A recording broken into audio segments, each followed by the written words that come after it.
ही असांजो ॿियो क्लास तमामु ज़बरदस्त नमूने सां तव्हां जेको असांजो साथ ॾिनो आहे ऐं हीअ जेको सुजागदार तहरीक जी तरबियत में तव्हां शामिलु थिया हो, यकीनन आउं तव्हांखे यकीन थो ॾियां त तव्हां मुस्तक़बिल में तमामु सुठा पढ़ियल लिखियल ऐं तमामु ज़हीन इंसान थी सघो था। हीअ क्लास अटेंड कंदा रहिया त तव्हां अदीब बि थींदा, लेखक बि थींदा ऐं तव्हां के वॾा आर्टिस्ट थींदा, तव्हां के वॾा डॉक्टर थींदा, जज थींदा। पर हिन जेका हीअ सियासत आहे इन सां सलाहियल हूंदा त तव्हां में उहे सभु खूबियूं हूंदियूं ऐं समाज में जेकी बि माण्हू रहनि था उनजी तव्हां अकासी सही नमूने करे सघो था। उहो बुनियादी सुजागदार तहरीक आहे जितां तव्हां सिखी सघो था।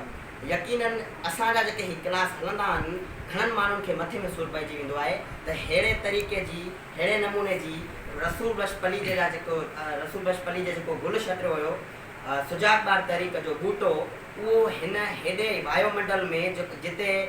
करप्शन हुजे, रुगो माण्हू पंहिंजे मन लिकियल हुजनि, हेॾो मन माहौल गरम हुजे, माण्हू खां बेज़ार हुजे, पर उन तौर तरीक़े सां उन समाज में ही ॿारड़ा वरी अहिड़े क़िस्म जी स्ट्रगल हलाइनि, तरबियती क्लास हलाइनि, पंहिंजी बि तरबियत कनि ऐं पाण सां गॾु जेको कुझु सिखी अचनि उहो ॿिए पंहिंजे भाउ खे बि सेखारनि, भेण खे बि सेखारनि, घर में जेको हितां सिखी वञनि हिन क्लास मां उहो वञी घर बि सेखारनि। त इहा ई असांजी जेका ख़ासियत हूंदी आहे ॿारनि जी ऐं असांजी, त असां उन्हनि में शौर पैदा कंदा आहियूं, उहे सुठे नमूने सां शहर खे अवगत करे ॾींदा आहियूं। GSM जी